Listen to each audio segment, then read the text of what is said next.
is that you go to the book of Psalms. The book of Psalms is where is the book of Psalms located in the Bible? Right in the middle. Right in the middle of the Bible.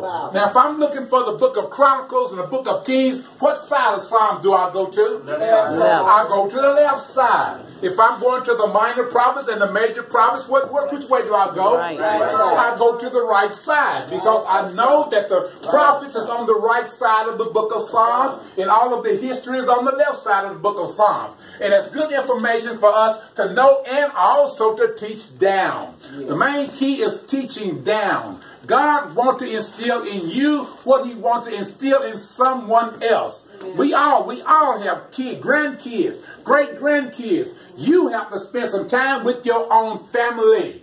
If you want your family to know about creation, if you want your family to understand and know the fact that you did not evolve from ape, or the Big Bang Theory did not take place, they're not going to learn that in secular schools. They're going to learn about Darwin's theory when they go to school, when they go off to college. I don't care. You might go to Harvard. You might go to Yale, OU, OS. I don't care what school they go to. They might have to study certain things to get their degree, get their vocation. But they will always know the truth that God is the one that said and it was. God is the one that created. It wasn't Darwin. It wasn't mutation. It was God that created everything. And them kids that go off to school nowadays, y'all better make sure y'all check them when they come back home. Because they teach a lot of philosophy even in school.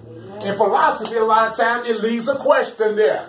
How do you know God is real? How do you know you're sitting right there in that chair? How do you know all of this is not imaginary?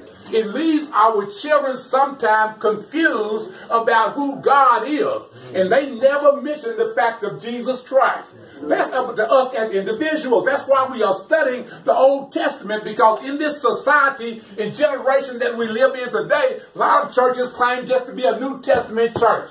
Sometimes you go to church, you can go to church for a year. Only thing you're going to hear is from the New Testament, which there's nothing wrong with that. But you need to know something about how it all started, how Jesus got here. Jesus is the Jesus of the New Testament, but God envisioned that Jesus in the Old Testament. Sometimes we don't understand that. So we look at these handouts, it's kind of giving you an overview of the Old Testament. And then it talks about, it's good to see the application of the patriarchs in the Old Testament. Why? Because someone needs strength, someone needs an example, someone needs different illustrations in their life on what God can do, what God will do.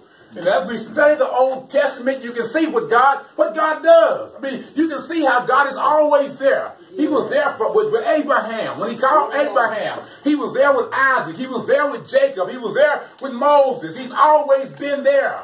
And we should be able to look at the Old Testament and know without the shadow of a doubt, Keith, we have to be encouraged.